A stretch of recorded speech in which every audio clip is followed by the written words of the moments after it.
Amén. Sólido, sí. ¿Escuchan bien atrás? Sí. Bueno, como decía el pastor, aquí es donde uno empieza a padecer. Pues en mi caso, el pastor sabe lo que me pasa cuando me toca este gran privilegio. De verdad que es un privilegio hablar la palabra del Señor.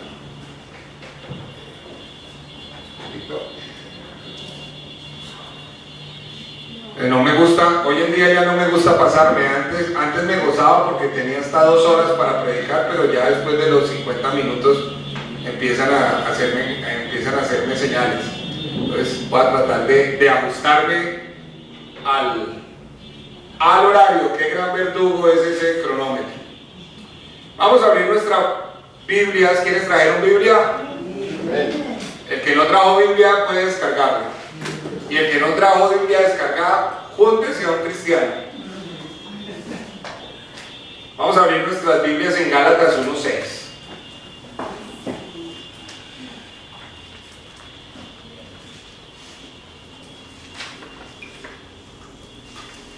Deberíamos encontrarla rápido porque ese libro estoy seguro que el pastor nos lo hizo estudiar completico. Gálatas 1:6. Es un versículo cortico pero bien contundente. Dice así. Amén, ¿ya lo tenemos? Amén. Gracias.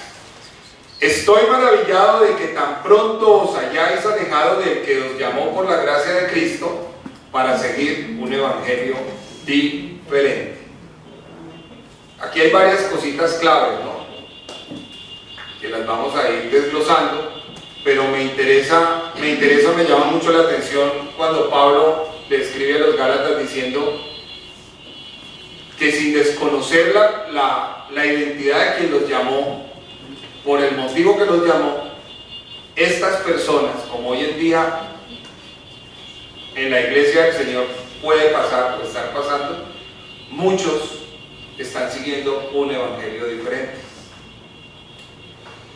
¿Les parece si me acompañan en una oración antes de empezar? Padre, te damos gracias, Señor. Hoy te alabamos, hoy te bendecimos una vez más, Señor. Entregamos, amado Padre Celestial, este culto, Señor. Entregamos, Padre amado, la palabra, Señor. Reconociendo primeramente que me declaro muchas veces incapaz, Señor. Que no me declaro confiado en mis capacidades, Señor. Y por eso recurro a tu gracia, Señor. Por eso recurrimos, Padre, a tu Espíritu Santo, Señor. Hoy es mi oración que seas tú, Padre amado, revelándonos a nuestras vidas, Señor, lo que tu palabra tiene para nosotros, Señor. Te lo pido en el nombre poderoso de Jesús. Cúbrenos, Señor. Guárdanos, Padre. Y sobre todas las cosas, Señor, revélanos a Cristo, Señor, por medio de tu palabra. Te damos gracias, Señor. Amén y amén. A mí me gustan mucho los inicios de serie y sobre todo cuando primeramente Dios y segundo el pastor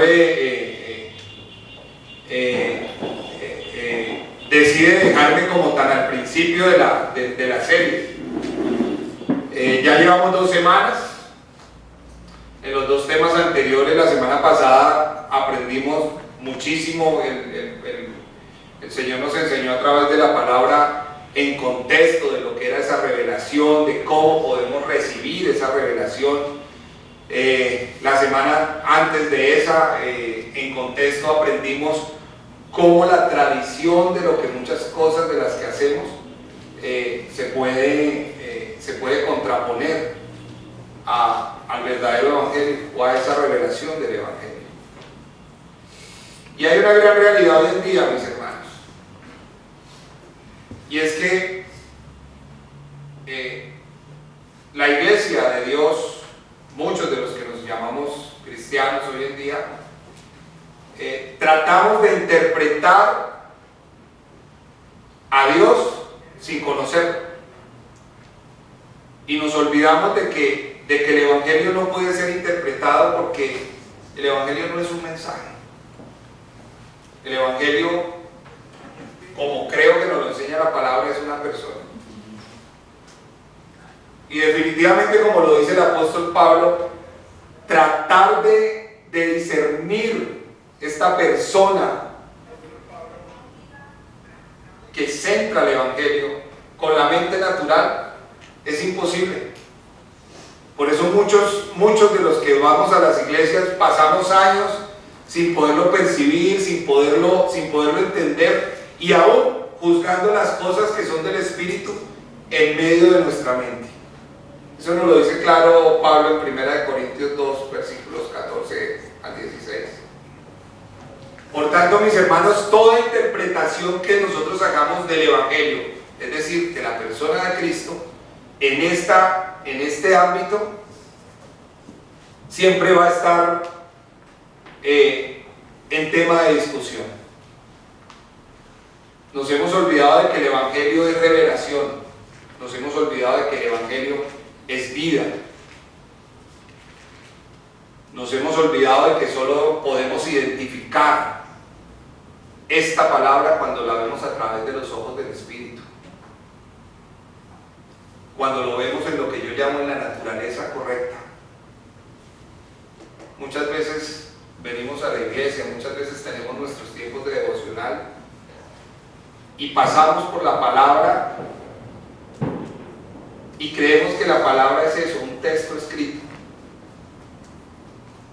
Y dejamos de lado al Espíritu Santo que está allí tratando de guiarnos a cumplir su propósito en nosotros. Recuerden que el propósito del Espíritu Santo, ¿cuál es? Revelarnos a Cristo.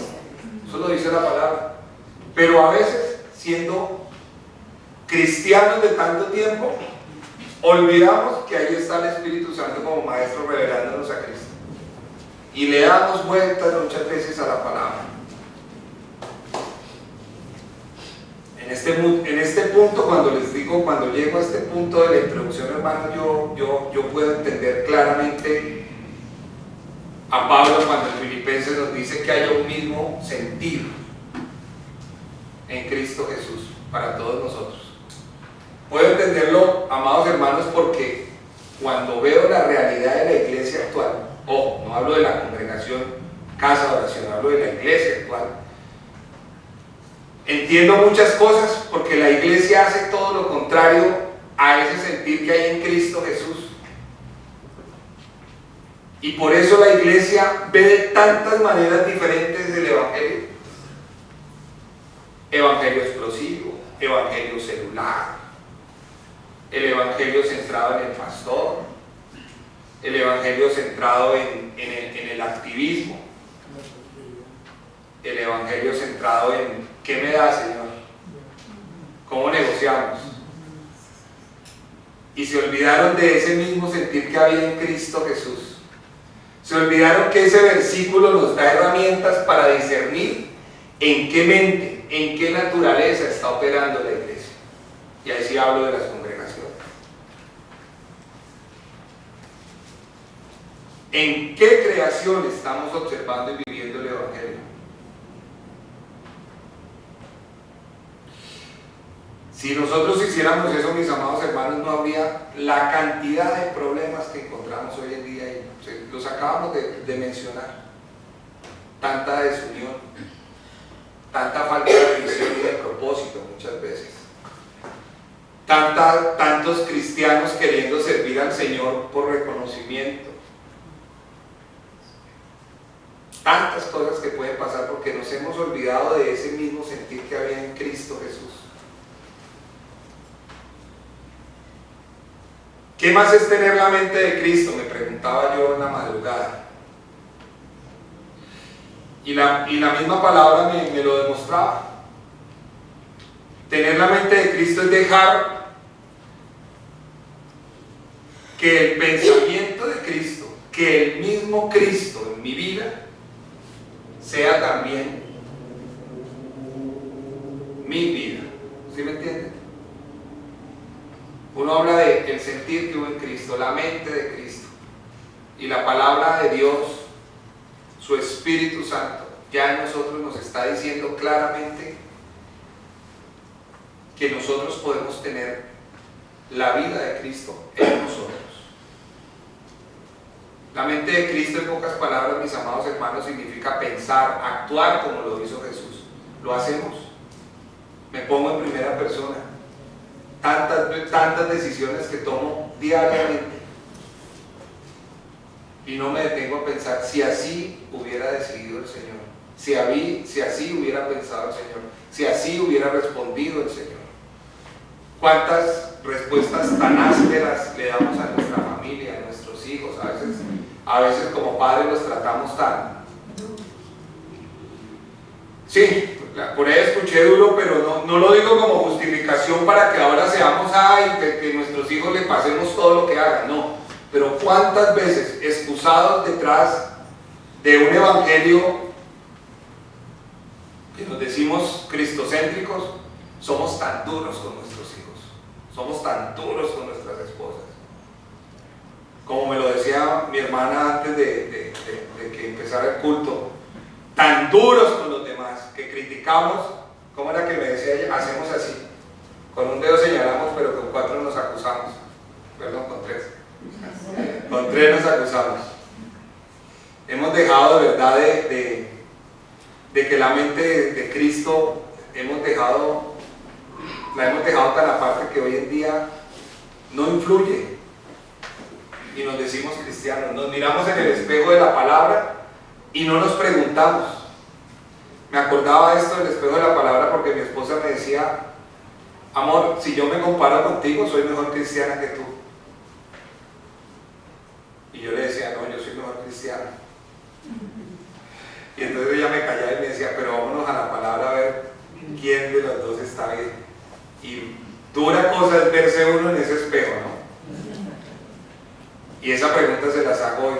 Lo que ustedes ven cuando se reflejan en la palabra refleja la naturaleza de Cristo, refleja el pensamiento de Cristo, porque podemos saber palabra. Conozco hermanos que a años luz de donde yo estoy saben mucha más palabra, textos enteros, entienden claramente, pero sus acciones son la naturaleza de Cristo.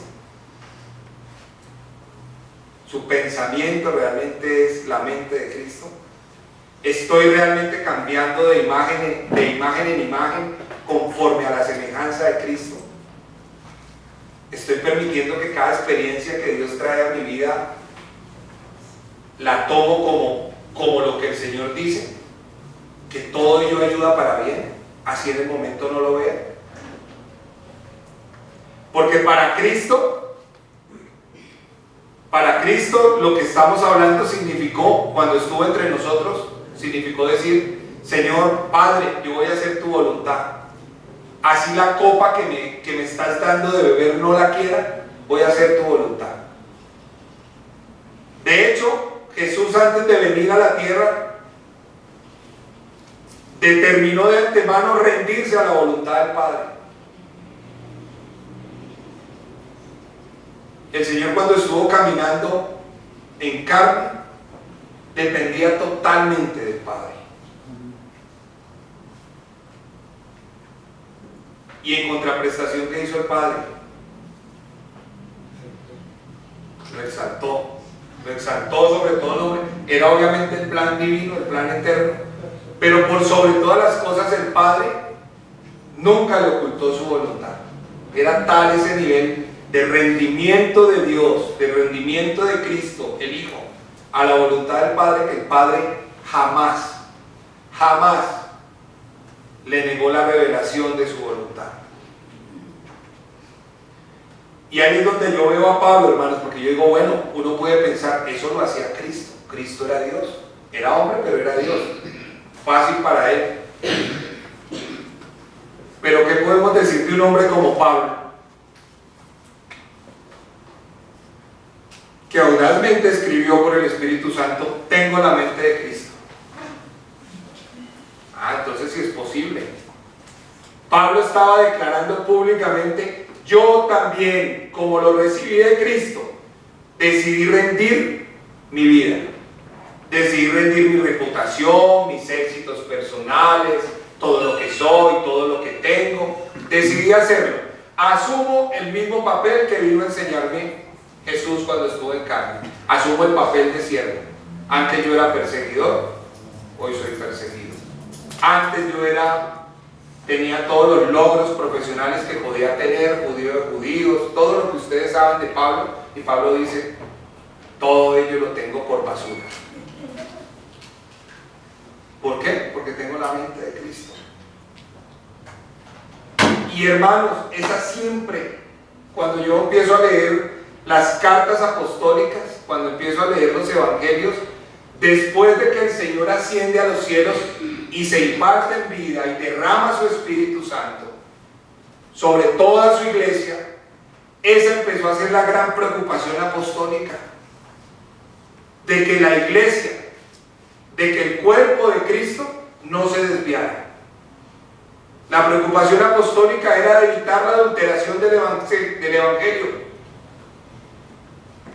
Y eso es algo que hoy en día debemos estar advertidos como creyentes. Por eso abrí con ese versículo en Gálatas.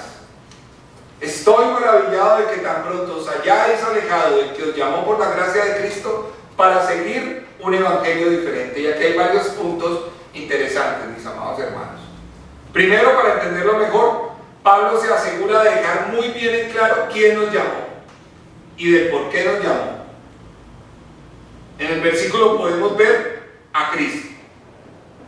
Y podemos ver que Pablo le dice a los Gálatas que Cristo no solo es la meta, sino también es el camino que conduce a la meta.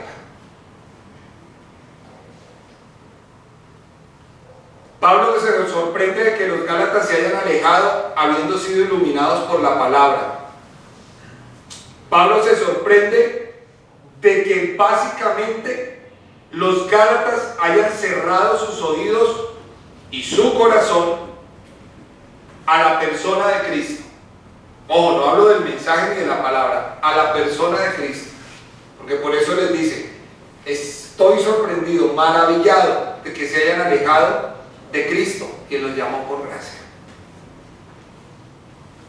Los Gálatas empezaron a ver a Cristo como un mensaje en la mente natural. Cuando dejaron, ¿quiénes? ¿Quiénes me recuerdan que estábamos peleando en los Gálatas? Los judaizantes. Cuando los Gálatas que habían nacido y empezado en un fervor en el Espíritu, empezaron a dejar en su mente natural que sí era cierto que Cristo los había llamado, pero tienes que circuncidarte, pero tienes que guardar el sábado, pero empezaron a verlo con la mente natural, con la mente de los ritos. ¿Les recuerda a algo parecido que puede estar sucediendo en la iglesia de hoy en día? Pablo les está diciendo, escuchen Gálatas, no es que haya un evangelio diferente, es que ustedes han dejado de verlo de la manera correcta. Porque el versículo 7 me dice, no que haya otro, ¿qué? Evangelio, sino que hay algunos entre ustedes que los perturban y quieren pervertir el evangelio de Cristo.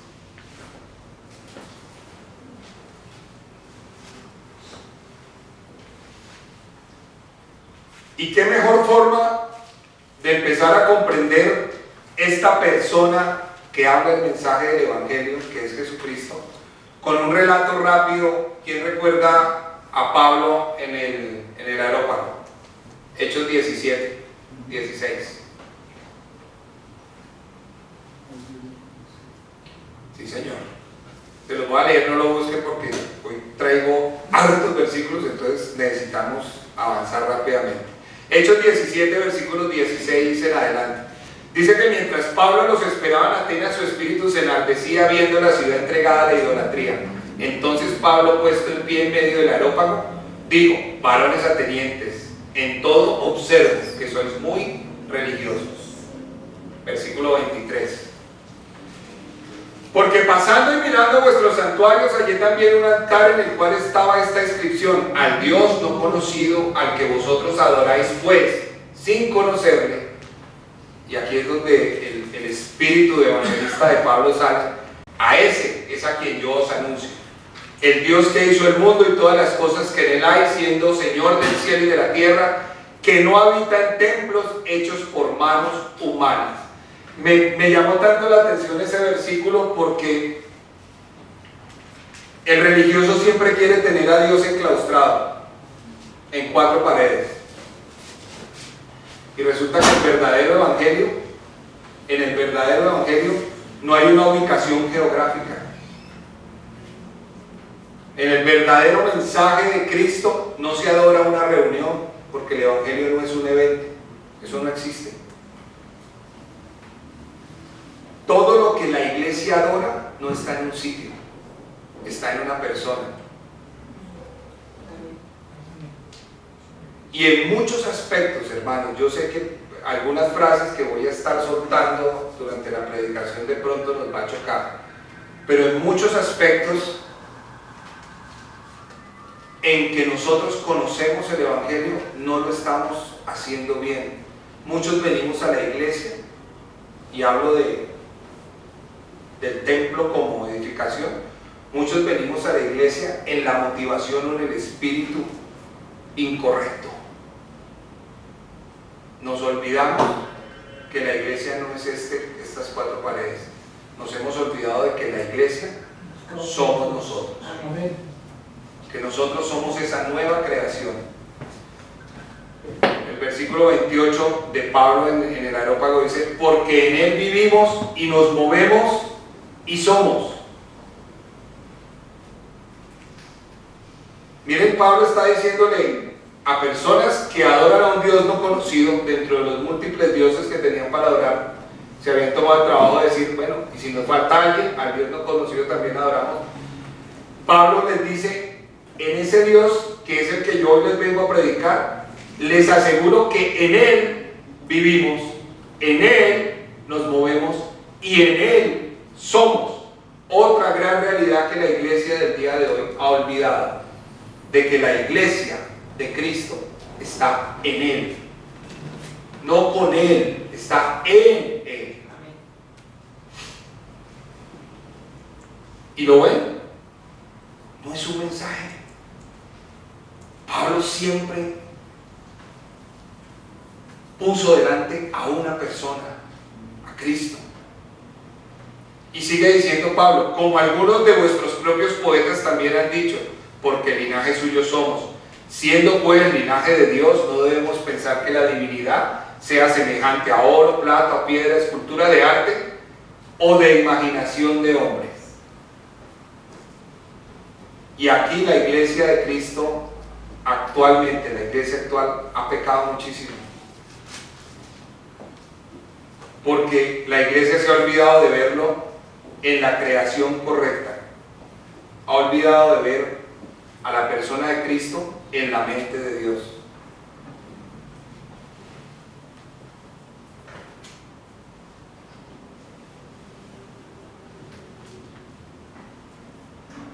Ahora quiero que me acompañen, amados hermanos, a Lucas 14, versículo 25 en adelante. Y aquí es desde donde vamos a empezar. Cuando el pastor me dijo: hermano, le corresponde continuar en el tema de la serie, yo decía: Señor, hay tantas cosas de hablar acerca de la revelación.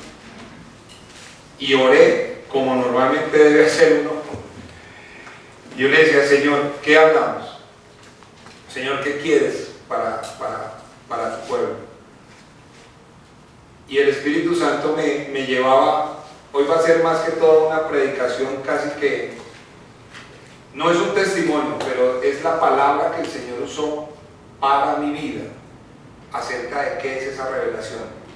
Ahí sí, como testimonio, llevo un poquitico más de 2 décadas en el Evangelio y yo creía que estaba bien en muchas cosas, en muchas, y yo creía que estaba andando muy bien en muchas cosas. El pastor conoce esta parte de mi testimonio, porque yo le decía, pero hace unos meses, hace realmente muy pocos meses, siendo ya adulto en el Evangelio, hace muy pocos meses, el Espíritu Santo realmente me pudo quebrantar y revelar a través de un texto que vamos hoy a ver qué era vivir en Cristo. Porque yo lo sabía de mente natural. Yo estoy en Cristo. Y pasaba por encima de esa confusión y no la entendía muy bien. Y hoy es mi oración, hoy es el anhelo de mi corazón que de verdad el Espíritu Santo nos hable y nos abra los oídos espirituales que debemos tener para comprender. Lucas 14 dice, versículo 25, y grandes multitudes iban con él, y volviéndose les dijo, si alguno viene a mí y no aborrece a su padre y madre y mujer e hijos y hermanos y hermanas, y aún también su propia vida, no puede ser mi discípulo. En este pedacito, hermanos, en lo que les estaba comentando, el Señor me mostraba una clave para entender lo que significa estar en Cristo. El Señor me enseñaba qué era ser un discípulo de Cristo. Ser un discípulo de Cristo como aquel que expresa lo único que Dios llama evangelio. Y aquí es donde necesitamos esa luz del Espíritu Santo para entender el anuncio de Jesús y lo que Él posteriormente nos llamaba a hacer como gran comisión. Porque Él habla, si alguno viene a mí y empieza y no aborrece, aún su propia vida no puede ser mi discípulo. Y el que no lleva su cruz, versículo 27, y viene en pos de mí, no puede ser mi discípulo. Y el Señor sigue enseñando a quienes lo siguen, oiga, Leonardo, Claudia, Pepe, Juan, María, evalúen el costo. Si usted no puede llevar su cruz para seguirme, no puede ser mi discípulo. Versículo 28. Porque ¿quién de vosotros queriendo edificar una torre no se sienta primero y calcula los gastos a ver si tiene lo que necesita para acabarla? No sea que después de que haya puesto el cimiento y no pueda acabarla, todos los que lo vean comiencen a hacer burla de él diciendo, este hombre comenzó a edificar y no pudo acabar. Y el Señor me hablaba y me decía, no solo es caminar, sino piensa cómo vas a llegar. No solo es tomar la decisión emocional y bonita, ay, Cristo me salva, Cristo vino por mí, Cristo es hermoso, Cristo me perdona. ¿Han evaluado? Todos la han evaluado. ¿Han evaluado el costo de tomar esa decisión? Porque no sea que nos volvamos burla. Esa persona iba a la iglesia y vea la hora tomando. Esa persona iba a la iglesia y ahora vea lo mentiroso que se ha vuelto. Esa persona iba a la iglesia y vea lo ladrón que es. Esa persona iba a la iglesia y vea lo guache que es en su casa. Han calculado el costo, porque no solo es empezar a caminar, hermanos. Tomar la decisión, abrir nuestros labios y decirle, Señor, entra en mi vida de fácil. Eso el pastor creo que nos lo ha repetido infinidad de veces. Tomar la decisión de seguir al Señor es lo más fácil del mundo. Es más, es gratis. La salvación es gratis. Pero el costo de caminar, eso es otro cuento. Así pues, versículo 32, cualquiera de vosotros que no renuncia a todo lo que posee, no puede ser mi discípulo. Mis hermanos, este pasaje parece estar hablando en contra de todo lo que la iglesia ha estado recibiendo como lo que llaman cristianismo. Mi hermano Martín lo dijo hace poquito. Muchos asocian cristianismo con que Dios arregla vidas. Muchos asocian cristianismo con que Dios trae prosperidad. Muchos asocian cristianismo con que Dios me permite vivir a pesar de que yo siga haciendo cosas por las cuales su Espíritu Santo me dice que no las haga. Y aquí me quiero detener un poquitico, hermanos, para recordar un poquitico de historia de la iglesia. Acordémonos que nosotros nos empezaron a llamar cristianos, ¿en dónde? En Antioquía. Y nos empezaron a llamar cristianos no como algo bonito, ¿no? Eso lo aprendimos en alguna predicación, en alguna reunión. ¿Quién nos empezó a llamar cristianos? ¿Los mismos hermanos? No, el mundo nos empezó a llamar cristianos. Cristianos en Antioquía en esa época nos llamaban a los seguidores del camino, que era realmente como se identificaban. Cristianos como una forma peyorativa, es decir, era un apodo de bullying que le hacían a alguien que había decidido seguir las indicaciones de las enseñanzas de Cristo. Entonces les decían pequeños cristianos. Bendito sea Dios por su espíritu, que esos pequeños cristianos no se amilanaron y dijeron sí. Aunque lo que me llama la atención es que el mundo decía se parecen a Cristo.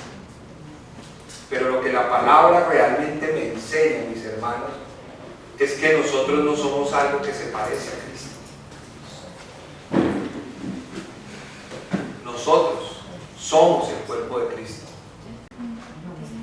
Se nos olvida que Cristo fue dado por cabeza a la iglesia y que la iglesia es su cuerpo y que por ende la iglesia es una nueva creación, es un nuevo hombre.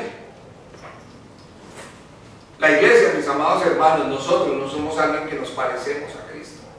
Yo no debo luchar por parecerme a Cristo. Por su Espíritu Santo, Él habita en mí y Él se mueve en mi vida. Y por eso aquí empiezo a entender a Pablo cuando él habla de un evangelio diferente. Porque muchos estamos sentados aquí, somos más o menos 40 personas. En otras iglesias habrá más, habrá menos.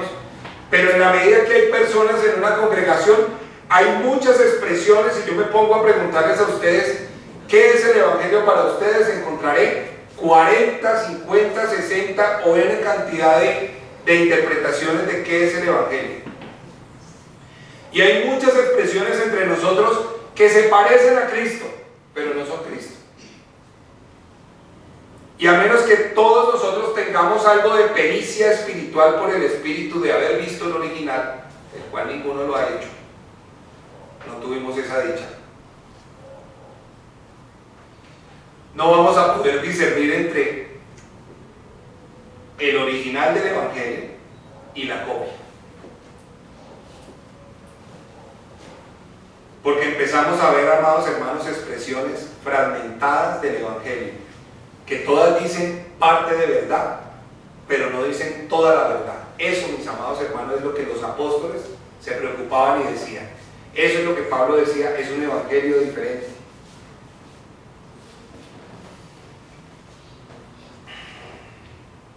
Nos hemos olvidado de que lo único que el Espíritu da a conocer es a Cristo. Muchos de nosotros creemos, no se me aparten del título de la predicación, se llama el Evangelio ignorado. Muchos de nosotros nos hemos olvidado de esa gran verdad y empezamos a vivir el Evangelio como algo que hay que hacer.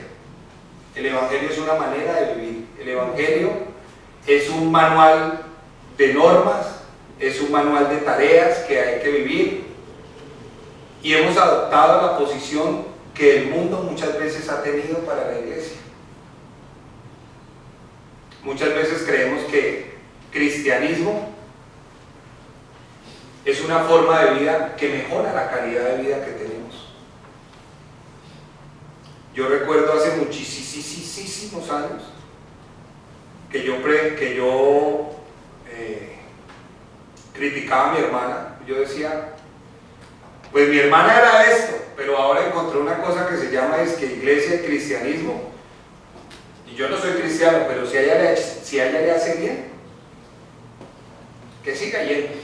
Mi mamá era, Dios mío, esas mamás que sabemos, requeñequera, regañona, conoció al Señor y yo no era cristiano, pero me beneficiaba de eso. Entonces decía, si ella va, yo no tengo problema. Muchas veces me encontré con la percepción yo mismo de un cristianismo que se expresaba en el fortalecimiento del yo. Y entonces iba a la congregación y miraba, bueno, vamos a hacerte cuenta. Bueno, no vale porque sería una mentira, no puedo predicar una mentira del evangelio. Pero vi a muchos hermanos varones en el evangelio predicar ese cristianismo que le enseñaba fortaleciéndose en el yo, donde le decían empodérate, apropiate de la palabra. Entonces el hermano soltero veía a la hermanita soltera allá al otro lado y entonces se apoderaba de la palabra donde decía y donde pisara y la planta de mis pies eso será mía. Entonces accidentalmente pasaba y la pisaba, empoderándose de la palabra. ¿Cuántas veces emprendimos decisiones salidas de toda lógica, diciéndonos, y si Dios es con nosotros, ¿quién contra nosotros? ¿Sí o no? Y ahí fue la primera, y ahí fue el primer gran batacazo que me dio el Señor, porque los apóstoles nunca dijeron eso. Los apóstoles dijeron más bien, y si Dios es por nosotros, que es algo completamente diferente. Tener a Dios con nosotros, a que Dios sea por nosotros. Los apóstoles tenían claro que cuando decían, Señor, si tú eres por nosotros, ellos tenían claro que tenían que estar completamente crucificados. El evangelio, mis amados hermanos, el cristianismo no es tú puedes, es Él puede. Amén. Eso es el evangelio. Y volviendo al texto de Lucas, les decía, mis amados hermanos, que hay una coherencia que me asusta en el Señor. Y me asusta porque Jesús nos dice que si no aborrecemos lo que Él dice que aborrezcamos, no podemos ser sus discípulos. Si no aborrecemos nuestra propia vida, Él no nos está diciendo, no es tú puedes, no es tú eres importante para Dios. Hay una realidad que es superior a este tipo de expresiones y que debemos tener en claro cuando el Señor habla, si no aborreces tu vida. Así de manera rapidita, cuando el Señor, cuando la palabra, encontramos la palabra vida, básicamente vamos a encontrar en el Nuevo Testamento tres acepciones rápidamente. Video, psique y soy, es lo que ustedes van a encontrar en el griego. Lo que pasa es que como el español es más simple y es más plano, pues no tendemos a discernir la profundidad cuando leemos la palabra vida. Bios básicamente significa esta vida, la vida orgánica, la vida biológica, la que opera en el primer nacimiento, como nos lo dice 2 de Timoteo 2:4. Ninguno que milita en las cosas de Dios se enreda en los negocios del bios. Es decir, ninguno que conoce al Señor Jesucristo y quiere servirlo se enreda en el sustento, se preocupa en el abrigo, se preocupa en el alimento, se preocupa en la salud. Eso es lo que está diciendo básicamente. También van a encontrar la palabra vida como psique. Y psique, básicamente y rápidamente, habla del alma, se refiere al yo. Es la expresión de mi persona. Cuando Adán pecó, se convirtió en alma viviente, porque dejó el espíritu vivificante a un lado, se convirtió en alma viviente. Eso lo dice la Escritura. La expresión del alma humana, mis amados hermanos, es lo que la Biblia llama carne. Y entonces aparece para mí la expresión más importante de vida, Zoé, que significa no solamente la expresión de una vida perdurable y eterna, sino que implica la existencia de una vida que no pertenece a esta creación. Habla de la vida que se perdió en el Edén, y para que lo podamos entender un poquitico más de cómo opera esta vida en el segundo nacimiento, vámonos a Juan 12:25.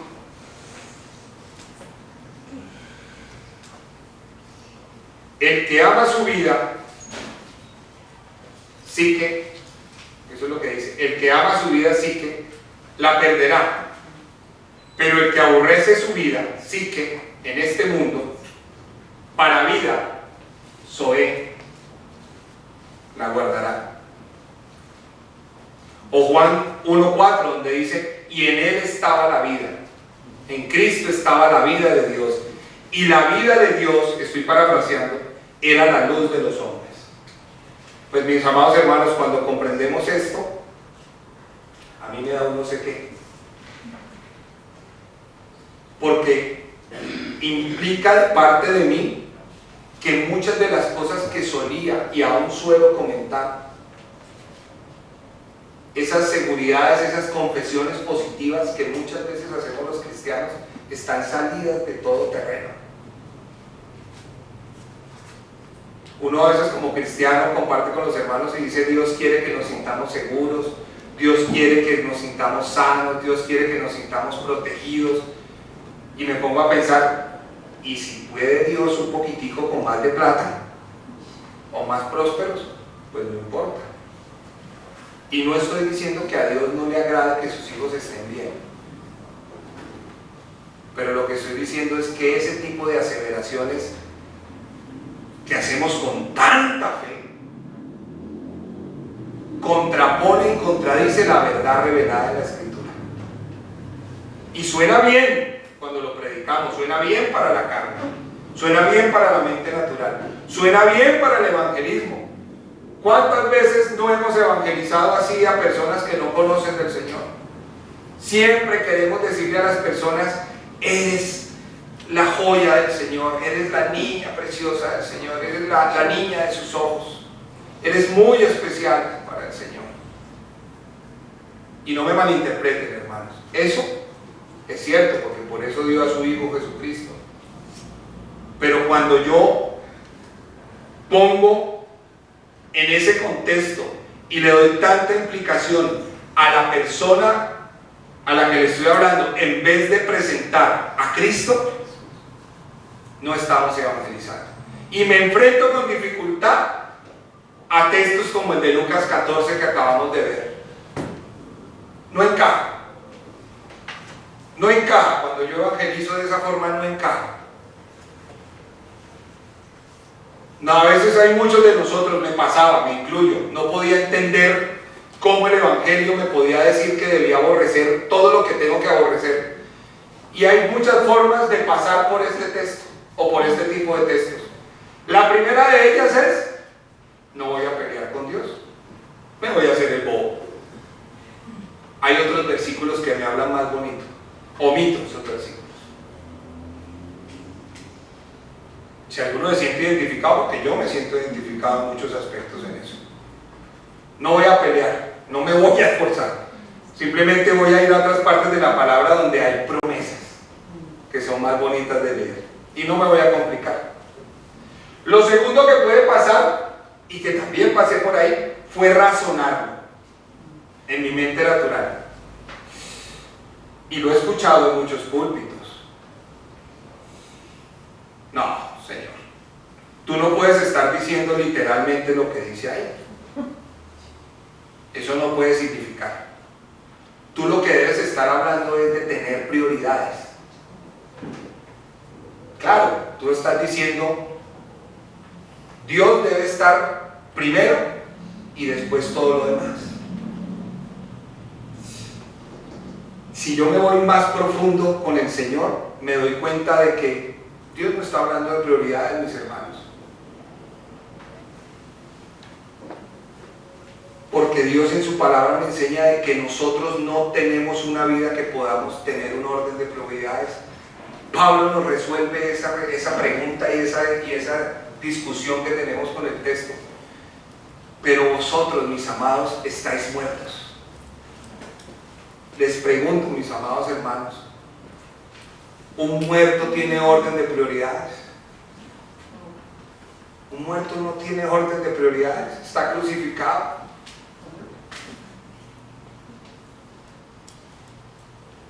Es absurdo creer, mis amados hermanos, que Dios quiera tener un orden de prioridades en cosas que nos interesan a nosotros. Es absurdo, mis amados hermanos, porque fuimos creados para un propósito. No para un propósito, fuimos creados para su propósito. Colosenses 1:15 me dice que Él, ¿quién? Cristo, es la imagen del Dios invisible, el primogénito de toda creación, que de la nada hizo todo por el poder de su palabra. Lo que no se ve, lo que se ve de lo que no se veía. Versículo 16, porque de Él fueron creadas todas las cosas, las que hay en los cielos, las que hay en la tierra, las visibles e invisibles, sean tronos, dominios, sean principados, sean potestades. Todo, no unas cosas, todo fue creado por medio de Él. ¿Hay propósito nuestro? Hay un propósito de Dios. Fuimos creados para su propósito. Entonces, iglesia, ¿por qué peleas con el propósito de Dios en tu vida? Señor, me has llamado al servicio porque tengo la seguridad de que a muchos de ustedes el Señor les ha hablado en el Espíritu para el servicio. ¿De qué forma? No lo sé, porque esa es la multiforme gracia de Él. Y se oponen. No, Señor, tú quieres que yo te sirva, pero yo quiero hacerlo así. Si es así, te sirvo. Señor, yo te sirvo. Me da tanta vergüenza confesarlo. Señor, yo te sirvo cuando haya criado a mis hijos y cuando me haya jubilado. Antes no tengo tiempo. Ancianas. No, Señor, yo ya soy muy anciana para servirte. ¿Qué te voy a servir? Y podría hablar de todos y cada uno de nosotros en edades. Todo, mis amados hermanos, fue creado por medio de Él y para Él. Dios no está en nuestra agenda, mis amados hermanos. Nosotros estamos en la agenda de Él cuando nos adopta por hijos. Él es antes de todas las cosas y todas las cosas en Él subsisten. Nada tiene vida si no está en Él, porque Él es la cabeza del cuerpo, que es la iglesia, el que es el principio, el primogénito de entre los muertos, para que en todo tenga la preeminencia. Escúchame, hermano, tú no puedes ponerlo en primer lugar. Él ya está en el primer lugar. Él ya es el alfa y la omega. Esa realidad ninguno de nosotros la va a poder cambiar, lo crea o no, lo interprete de una manera o no. Como quieras, para poder servirlo como tú quieras, no lo vas a poder cambiar. La forma en que lo entendemos hoy es lo que va a definir si esa realidad se hace tangible en nosotros y la podemos disfrutar. Eso es lo que Dios nos está diciendo cuando nos dice: aquel que no toma la cruz y me sigue no puede ser mi discípulo. La cruz, mis amados hermanos, me enseña y me explica que el Evangelio termina la vida como la conocemos para que Él sea nuestra vida. Y aquí me voy a meter en camisa de 11 varas, lo sé, porque esto que les acabo de decir va en contra del decisionismo que muchas veces promovemos desde el púlpito. Un decisionismo que le dice a quienes se quieren acercar al Señor: Señor, acéptame así. Señor, mira mis pecados. Miren, mis amados hermanos, el problema no son los pecados. Eso ya fue resuelto en la cruz. El problema es la forma en que nosotros asimilamos la nueva naturaleza que Él ha dispuesto para nosotros. El problema, mis amados hermanos, es que nosotros, antes de que Él nos encontrara, éramos el problema. Nosotros éramos el pecado, nosotros éramos la ofensa. No es lo que tú hayas hecho, no es lo que yo haya hecho, es lo que yo era sin Cristo. Y por eso Dios, mis amados hermanos, no proveyó una aspirina para un dolor, ni un ibuprofeno, proveyó la cruz. Puso una cruz para mostrarnos que su Hijo murió, pero puso la cruz, mis amados hermanos, para que muramos en esa cruz. La cruz, mis amados hermanos, es el final de una creación para ser trasladados a otra nueva creación. Olvídense, si ustedes no han pasado por la crucifixión, si no han pasado por esa muerte, si no han pasado por la resurrección del Señor para que haya una nueva vida, no son cristianos. Así estén sentados aquí desde hace años, así hayan conocido del Señor hace muchos años. Les insisto, mis amados hermanos, el pecado no es lo que nosotros hacemos, el pecado es lo que somos sin Cristo. Aquel que no toma la cruz no puede venir en pos de mí, no puede ser mi discípulo, sigue diciendo el Señor. Amigos, Dios nos está diciendo una y otra vez que no está tratando de arreglar la vieja creación, no está tratando de arreglar al viejo Leonardo. Él vino a acabar al viejo Leonardo. ¿Por qué entonces, iglesia, seguimos insistiendo en lo contrario? Tremendo. Vivimos en una tienda de campaña, mis amados hermanos.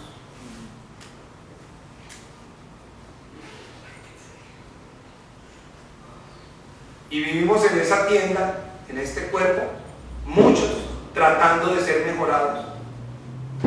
¿Qué diferencia lo que dice el apóstol Pablo en 2 Corintios 5?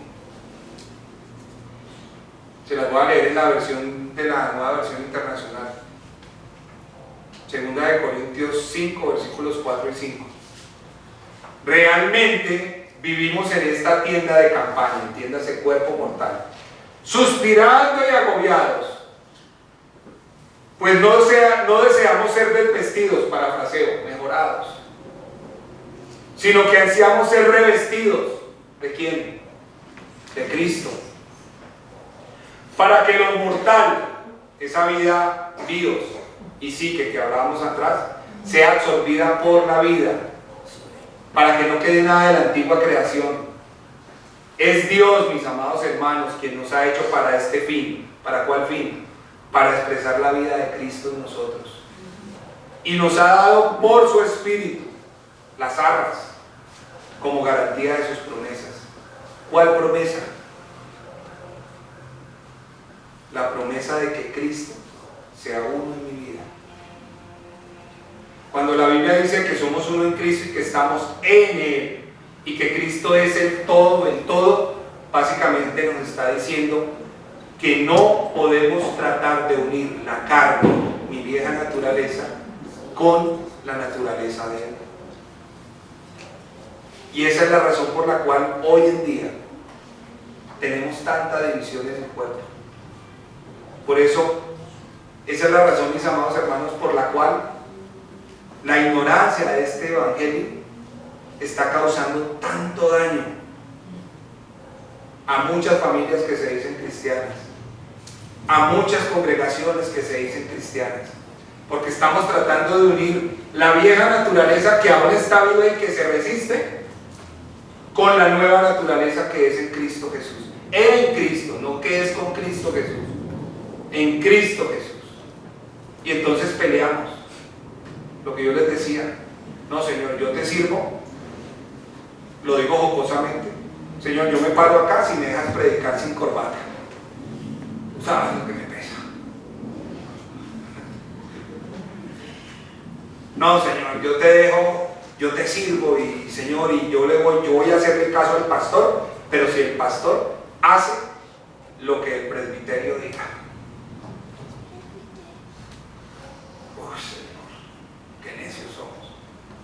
Y vamos, por poner un ejemplo, y vemos aquí en Bogotá, no lo sé cuántas asociaciones de pastores hay. No sé, 3, 4, 5 encontramos. No estoy hablando de denominaciones, hablo de sociedades. ¿Por qué? Porque los pastores, en lugar de estar en el espíritu, en el mismo sentir que tuvo Cristo, entonces se pelean entre ellos. Es que no me invitó a su congreso, entonces ya me peleó con él. Entonces voy a abrir otro grupito de pastores que veamos lo que yo veo. Mi orgullo ministerial. Wow. Es irreconciliable, hermanos. El cristianismo de hoy en día pretende en todo momento unir el ámbito natural o de la carne con el ámbito de Cristo, con la vida indestructible de Él. Es absurdo, mis amados hermanos, pensar que esto puede ser posible.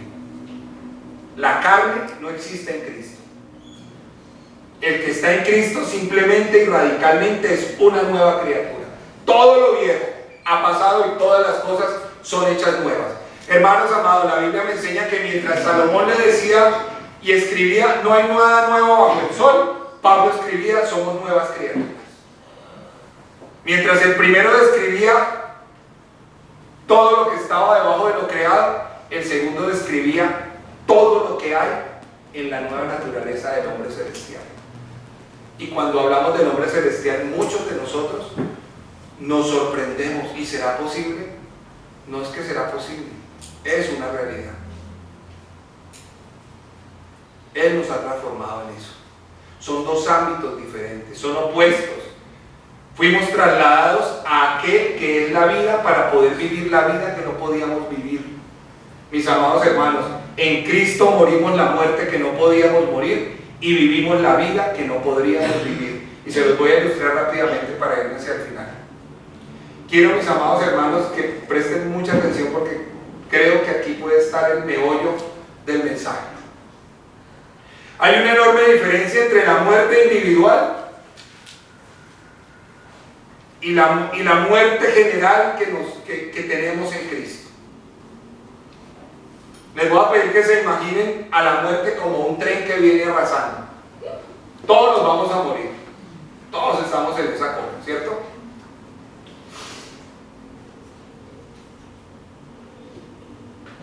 Pero Dios, sabiendo esto,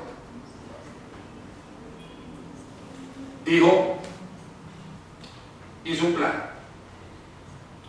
Sin embargo, la iglesia de ese plan, la iglesia en la mente natural dice: Cristo murió por mí, Cristo murió en mi lugar. Y eso es cierto, ¿no? Ahí no estoy diciendo ninguna mentira, pero es una media verdad.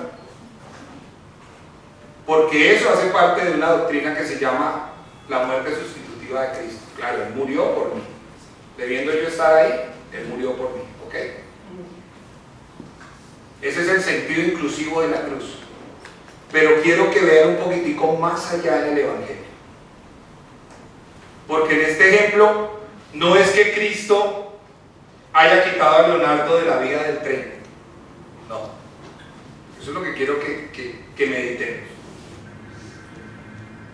En Cristo, ¿qué es lo que Él hizo?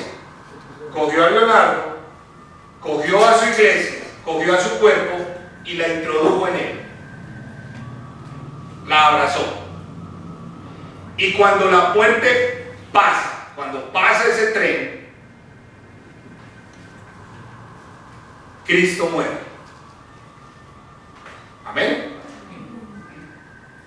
Pero nosotros, estando en Él, cumplimos lo que dice la palabra. En Él, estando en Él, morimos juntamente con Él. Por eso les digo que la muerte de nuestro Señor Jesucristo, a pesar de que estuvo solo en la cruz, al introducirnos en Él, también es una muerte corporativa para todos los que aceptan con todo su corazón, con toda su alma, con todas sus fuerzas, con toda la fe que puede venir del Espíritu Santo, esa muerte. En su muerte yo morí también, pero como morí, también renací.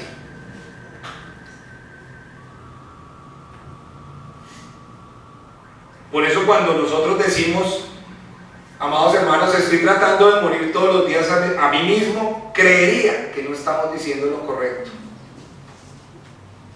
porque estoy abstrayéndome de la muerte que ya he tenido en Cristo. No me estoy identificando completamente en la naturaleza de Cristo.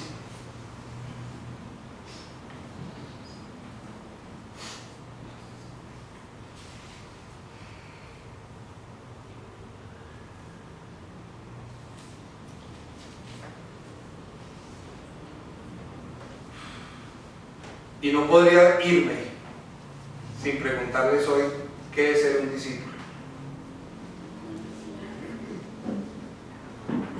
Lo que me dice Lucas es que un discípulo es un hijo de Dios que ha perdido su vida para que Cristo viva en él. Eso es un discípulo. Quiero dejarles clara una cosa, mis hermanos. Perder nuestra vida no es dejar de hacer cosas que considero que están mal. No es que Dios venga a cortar una ramita del árbol y otra ramita del árbol y me poda y me deja lindo. No. Lo que la Escritura me dice es que el hacha está en la raíz. porque de la antigua naturaleza no tiene que quedar nada. En un verdadero discípulo el Señor no vino a mejorar esa vieja naturaleza. Él proveyó en la cruz un hacha. En la cruz del Calvario proveyó un hacha. Y con el hacha nos proveyó una semilla. El Evangelio en forma de semilla. Cristo como la palabra en forma de semilla. Que, amados hermanos, si cae en buena tierra, que oro porque seamos buena tierra, la semilla muere y nace una planta que se convierte en un árbol que da fruto. Pero ese fruto no es de ustedes. Ese fruto no es ninguno de nosotros mejorado. Ese fruto es el carácter de Cristo. Ese fruto es Cristo en mi vida. Y esa era la preocupación posterior de los apóstoles, que les habían metido mistura al Evangelio. Se sorprendían cuando las diferentes iglesias que el Señor había formado empezaron a tener mistura del Evangelio, mistura de la figura de Cristo. Y es lo que pasa en la iglesia hoy en día, que estamos justificando mucha carnalidad en el Evangelio. Traemos un Evangelio fragmentado por el peso de nuestras frustraciones. Y las frustraciones, mis amados hermanos, se presentan cuando Cristo no ha cumplido nuestras expectativas. ¿Por qué, Dios? Ahora que te sirvo no tengo nada, me echaron de mi trabajo, yo antes vivía mejor. ¿Por qué, Dios? Antes lograba esto, antes la gente me quería. Y tenemos un largo etcétera. Y traemos nuestras frustraciones a la expresión de lo que creemos llamar Evangelio. Y ahí, mis amados hermanos, se abre una caja de Pandora en la iglesia. Y hablo a líderes, y aquí hay muchos líderes. Ya que cuando esto se abre, se traduce en la iglesia en forma de manipulación, en forma de abuso, en forma de control. Si no estamos muertos, amados hermanos, vamos a trasladar todos los problemas de la vieja creación al ámbito de la iglesia. Y eso no es evangelio. Eso es manipulación. No quitemos la cruz, mis hermanos. No saquemos la cruz. Si alguno de ustedes ve una expresión de evangelio en donde la cruz no sea visible claramente, huyan, porque eso es otro evangelio.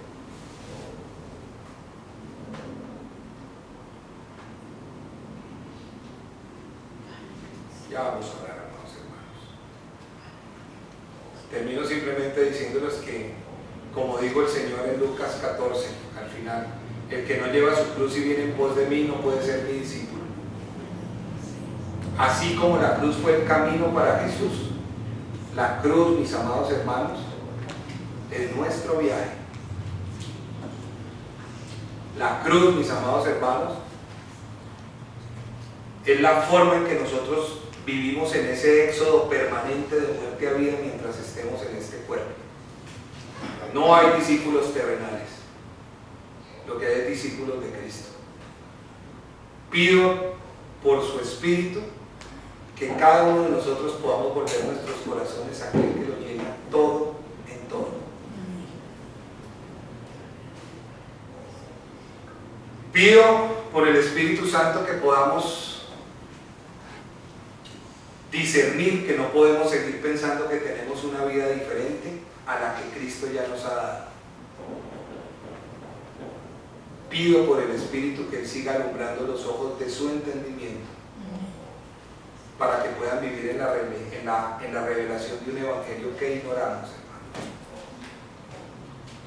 No ignoremos que el evangelio es Cristo. Amén. Padre, te damos gracias, Señor, en el nombre poderoso de Jesús. Hoy te alabamos, hoy te bendecimos, mi Rey, y glorificamos tu nombre, Señor.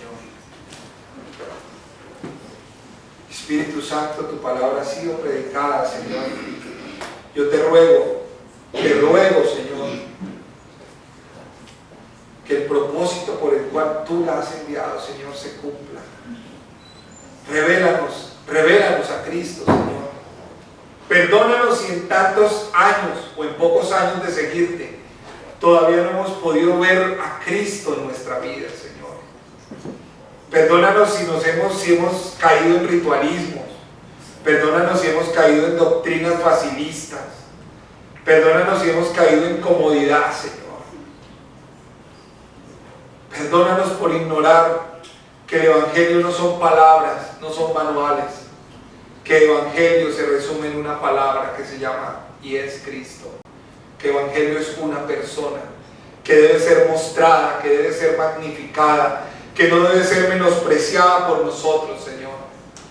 Perdónanos por creer que como iglesia podemos vivir fuera de ti, que eres la cabeza, Señor. Enséñanos, Espíritu Santo, a Cristo. Revélanos a Cristo, Señor. Esa fue de las cosas que tú les dejaste a tus discípulos, que ellos no pudieron entender. Cuando tú andabas con ellos, ellos todavía tenían el conocimiento velado, Señor. No les había sido revelado cuando tú les decías, es necesario que yo me vaya. Es necesario que les envíe mi Espíritu para que en mí puedan tener vida. Para que en mí puedan tener la revelación completa del Padre. Perdónanos, Señor. Perdónanos si hemos tenido un evangelio diferente, Señor. Perdónanos si no hemos exaltado tu nombre. Perdónanos si no hemos exaltado tu vida en nosotros, Señor. Ayúdanos a expresar a Cristo, Espíritu Santo. Ayúdanos a mirar con su mirada. Ayúdanos a, como dice la palabra, a tener la misma mente, el sentir que hubo en Cristo, que es rendirnos a la voluntad del Padre. Enséñanos, Padre, a tu Hijo amado. Te alabo y te bendigo, Señor. Gracias por revelarnos. Gracias por revelarnos a tu amado Hijo, Señor. Gracias, Espíritu Santo, porque tú no cejas, tú no te cansas. Tú no eres como nosotros, Señor, que hoy queremos y mañana no queremos, Señor. Tú insistes, persistes y vives continuamente hablando a nuestro espíritu, dándonos convicción, Señor. Ayúdanos a ser sensibles, Señor, a tu voz. Ayuda a que esta congregación sea sensible a tu voz, Señor. Te lo pido en el nombre poderoso de Jesús y te doy las gracias, Padre. Amén.